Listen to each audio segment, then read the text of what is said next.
Сәлеметсіздер ме 4-ші сынып оқушылары? Бүгін қазақ тілдің 3-ші тоқсан бойынша БЖБ-1, БЖБ-2-сін талдайтын боламыз.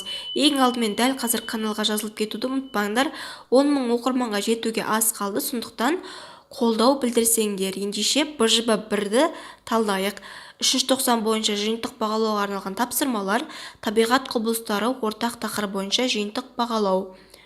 Орындалу уақыты 20 минут. Бұл БЖБ-1 балалар. Бірінші тапсырмаға қарайық. Диаграммаға сүйеніп, қыс керемет тақырыбында берілген мәтіннің не туралы болатынын болжап көр, оны қалай анықтадың түсіндір. Балалар, диаграммаға қарайық. Осы сөздерді қолдануымыз қажет, яғни қыс мезгілінің кереметінің өзіндік ерекшелігі бар. Қыс мезгілінде ақ мамықтай болып ұлпа қар жауады, айнала әппақ түске боялады. Балалар далаға шығып беттері алмадай болып қызарса да аққала жасап қар атысып ойнайды. Көп аңдар қыста ұйқыға кетеді. Қыста біз жаңа жыл мерекесін тойлаймыз. Аяз ата мен Ақшақар бізге сыйлықтар әкеледі. Осылай көрсетсеңдер болады. Екінші тапсырмасы, бұл БЖБ-ның 2 тапсырмасы бар. Соның соңғы тапсырмасы жоспар бойынша жоғарыдағы берілген тақырыпқа монолог құрап айт. Монолог дегеніміз ол адамның ішкі ойы айтатын. Мысалға қарайық. Қыс мезгілі қар көптеп жауып, нағыз қыс болды. Күн әбден қысқарған, күннің көзі көрінсе де жылынбайды.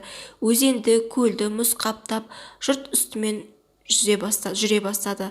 Қалың қардан шөптің басы көрінбейді. Қыс күні аяз күшті болып, үскірік борандар да аз емес. Далада әппақ қар үстінде балалар асыр салып ойнап жүгіріп жүр.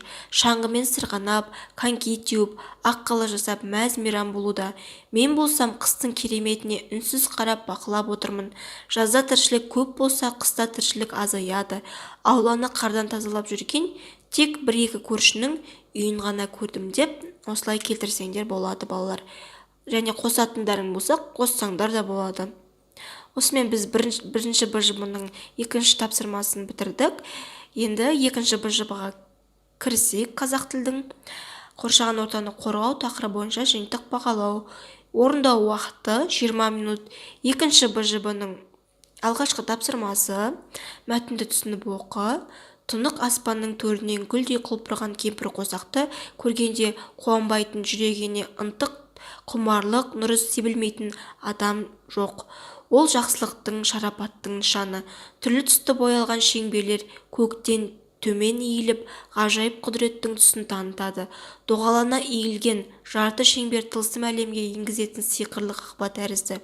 Жердің төбесінде жібек орамалдай желбіреп, мың құбылып тұрады да құпия құбылыстарды көлбеңдетіп елестетеді.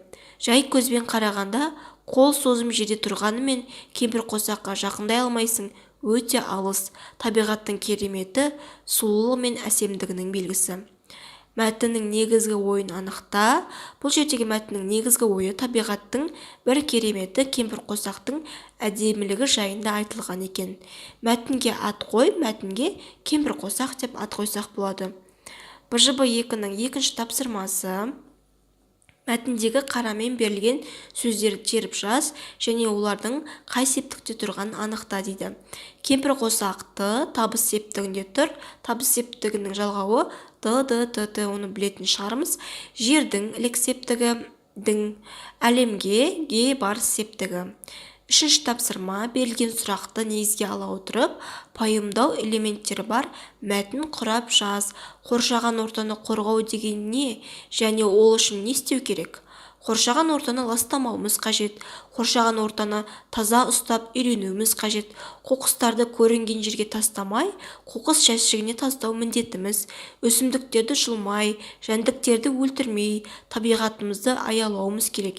Химиялық заттарды орынсыз қолданып, ауаны ластамауымыз қажет деп балалар жазсаңдар болады.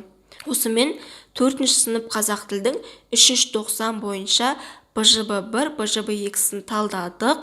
Осылай сабақтар жиі шығып тұрған қаласаңдар, каналға жазылып кетуді ұмытпаңдар. Келесі сабақта кездескенше балалар, сау болыңдар.